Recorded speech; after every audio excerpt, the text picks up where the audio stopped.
So anyway, I've been in since 1998. I started out as an Army air traffic controller.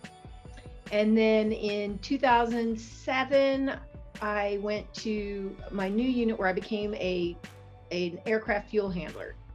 And what I do, that's my job that I do, on the one weekend a month and the 2 weeks out of the year. But during the week for my active duty job, I am they call it the unit readiness NCO. But what that is the unit administrator. I'm kind of like the Radar O'Reilly, if you ever watch MASH. I do all the clerical and the administrative stuff for everybody, personnel records, payroll, those kind of things.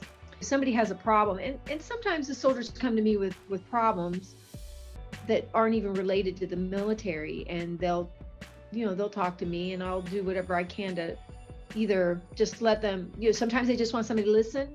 Sometimes they want a suggestion on what they should do. I do a lot of that.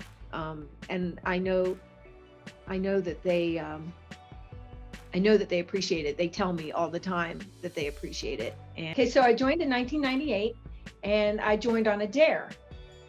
I'll tell you this little story. So my children and I were at Walmart, and a recruiter had a table there, and you know how little kids are. They went and grabbed all the pencils and the stickers and all that stuff and handed me the papers. So we got in the car, and I took the papers and I tossed them up on the dashboard and didn't think another thing about it. And 3 days later, my husband got in the car and he was like, "National Guard? You're not thinking about joining the National Guard, are you?" And I just kind of jokingly said, "Well, what if I am?" And he said, "You'd never make it through basic training." And here I am. So I was flattered. I guess the first reaction that a lot of people have is, "I don't deserve this. Why me?" Yeah. And so I'm very flattered and honored that I was selected for this. It's kind of amazing. I've never gotten an award quite like this before. The gentleman that nominated me, his name is Lou Hernandez. He is the sexual assault response coordinator for the state of Pennsylvania. I am also a sexual assault victim advocate.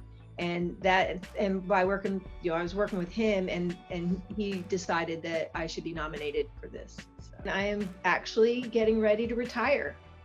So I retire in June. June 30th is my retirement date, and I'm excited.